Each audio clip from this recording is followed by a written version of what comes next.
দেশের এই চলমান উত্তেজনা পরিস্থিতির মধ্যে চলতেছে আজকে অটো রিক্সা চালকদের আন্দোলনে ঢাকা অবরুদ্ধ। আমরা এই জুলাই আগস্টের কি পেয়েছি, কি পাবো, সেটা একমাত্র আল্লাহ তাআলাই ভালো জানে। জুলাই আগস্টে নিহত হওয়া যে দুজন ব্যক্তিকে নিয়ে কোঠা আন্দোলন জোরদার করা হয়েছিল, সেই আবু সাঈদ এবং মুগ্ধ, আমরা সবসময় আবু সাঈদকে নিয়ে সরকারিভাবে আলোচনা করতে শুনি, তার কবর পর্যন্ত দেখানো হলো, সরকারিভাবে সেখানে যাওয়া হলো। কিন্তু আমার কাছে একটি প্রশ্ন, মুগ্ধ কোথায়? মুগ্ধর লাশটা দেখানো হলো না কেন? মুগ্ধর কবরটা পর্যন্ত দেখানো হলো না কেন? মুগ্ধ যে নিহত হয়েছে তার পোস্টমর্টম রিপোর্ট কোথায়? জাতির কাছে আমার প্রশ্ন, মুগ্ধ নিহত হলো কিন্তু আমরা দেখতে পেলাম না যে মুগ্ধকে কোথায় মাটি দেওয়া হলো। সরকারিভাবে মুগ্ধর কবরে কে গিয়েছে? কোনো সমন্বয়, কোনো সরকারি কর্মকর্তা যায়নি। আবু সাঈদের কবরে গিয়েছে, আমরা দেখেছি। মুগ্ধর কবরে যাচ্ছে না কেন? এটা আপনারাই ভালো জানেন। আমার প্রশ্ন, মুগ্ধ কি তাহলে আপনাদের মাস্টার মাইন্ড পরিকল্পনার ফসল, নাকি অন্য কিছু? যদি অন্য কিছু না হয়ে থাকে তাহলে মুগ্ধর কবরটা জাতির সামনে প্রকাশ করেন, মুগ্ধর পোস্টমর্টম রিপোর্টটা জাতির সামনে প্রকাশ করেন।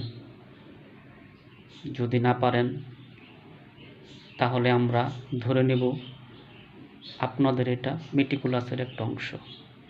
জাতির সাথে আপনারা বেইমানি করেছেন,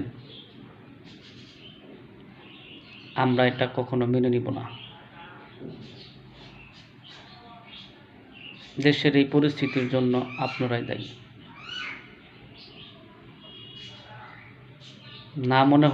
আমার মনে হচ্ছে মুগ্ধকে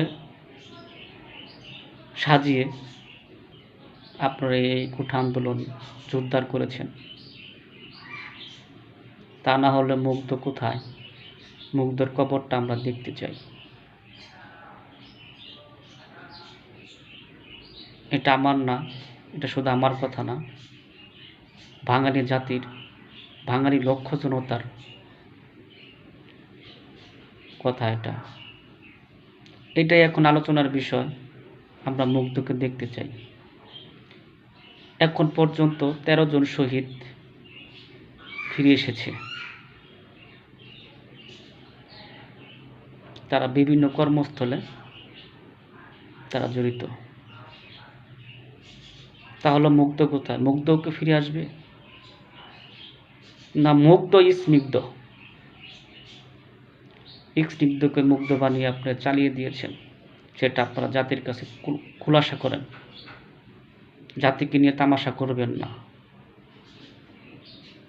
জনতা আপনাদেরকে ছাড়বে না। দেশটা আপনারা কোথায় নিয়ে গেছেন নিজেরা একবার ভেবে দেখেন। দেশের কি অবস্থা? আজকে সারাদিন কি হচ্ছে? প্রতিদিন ঢাকা শহরে একটা না একটা বিশৃঙ্খলা হচ্ছে, আইন শৃঙ্খলা ভেঙে যাচ্ছে। কারো প্রতি কারো কোনো মহব্বত নেই, দ্রব্যমূল্য নিয়ন্ত্রণ নেই। আপনারা কি ধীরে ধীরে ব্যর্থ হয়ে যাচ্ছেন? যদি ব্যর্থ হয়ে যেয়ে থাকেন, দ্রুত গতিতে নির্বাচন দেন, জনগণকে সুযোগ দেন। জনগণই ম্যান্ডেট করবে এই দেশ পরিচালনা কে করতে পারবে। আপনারা আর এই দেশটাকে বিশৃঙ্খলা জড়াবেন না, এটাই আমার অনুরোধ। এটাই বাঙালি জনগণের পক্ষের কথা, এটাই জনতার কথা। জনতার রায়কে সমর্থন করুন। সবাই ভালো থাকবেন।